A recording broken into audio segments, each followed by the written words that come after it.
If you're working with a dealership, they're going to have a lot of different options for you. When it comes to motorcycle lending, it'll just be a standard motorcycle loan. It should offer pretty decent interest rates if your credit's pretty good. So, or you could just pay cash. You could bring them a stack of cash, or you can bring them a cashier's check.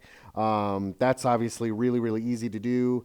If you're getting loans, they'll have a standard motorcycle loan there, or you can go to your bank and get a loan there, whether it's a personal loan or you can do an investment loan, like a 401k loan.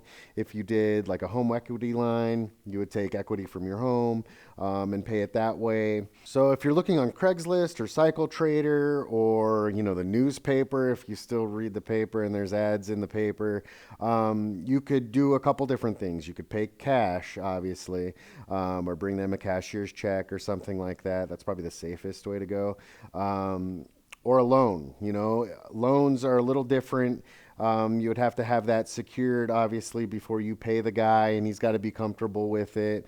A lot of people would be willing to meet you at the bank and kind of do this with you. That way they can go ahead and cash that cashier's check that the bank gave you to draft the loan, and he could take his cash home. So that's usually all they're willing to do.